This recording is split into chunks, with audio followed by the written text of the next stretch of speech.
প্রধানমন্ত্রী তারেক রহমানের নির্দেশে মানবিক সহায়তার অংশ হিসেবে আমিন শিল্পাঞ্চল ৪৩ নং সাংগঠনিক ওয়ার্ডের বেলতলা এলাকায় দুস্থ ও অসহায় মানুষের মাঝে ত্রাণ সামগ্রী বিতরণ করা হয়েছে।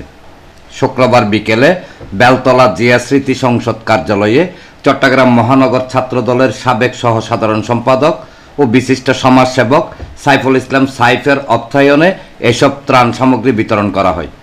এই উপলক্ষে এক সভা চট্টগ্রাম মহানগর যুবদল নেতা সমাজসেবক মোহাম্মদ মাসুদের সভাপতিত্বে অনুষ্ঠিত হয়।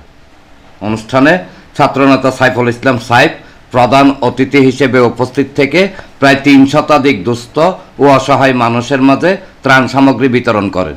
এ সময় আমিন শিল্পাঞ্চল ৪৩ নং সাংগঠনিক ওয়ার্ড বিএনপির সদস্য মোহাম্মদ মুমিন, চট্টগ্রাম মহানগর কৃষক দলের সাবেক যুগ্ম আহ্বায়ক ইমান আলী, পাঁচলাইশ থানা যুবদলের সাবেক যুগ্ম আহ্বায়ক জোনায়েত হোসেন রানা, পাঁচলাইশ থানা ব্যাটারি চালিত 3 হুইলার অটোরিকশা শ্রমিক দলের সহসভাপতি ইব্রাহিম খলিল, নাসিরাবাদ আঞ্চলিক শ্রমিক দলের সহসভাপতি শফিকুল ইসলাম, ওয়ার্ড যুবদল নেতা মোহাম্মদ মামুন, মোহাম্মদ রাজন, মোহাম্মদ জাকির সহ আরও অনেকে উপস্থিত ছিলেন। আপনারা জানেন আমাদের আজকে অনেকদিন ধরেই বেশিরভাগ 7 নম্বর ওয়ার্ডে বৃষ্টির কারণে অনেক খেটে খাওয়া মানুষ, আমাদের সাধারণ বিএনপি সমর্থন যারা করে অনেক কষ্ট করে গাড়ি ঘোড়া চালাতে পারে না। তাই আমাদের আজকে শুক্রবার আমাদের চট্টগ্রাম মহানগর ছাত্রদলের যুগ্ম সম্পাদক সাইফুল ইসলাম সাইদ ভাইয়ের পক্ষ থেকে চাল, আলু নিত্যপ্রয়োজন ত্রাণ সহ আমরা আজকে আয়োজন করছি।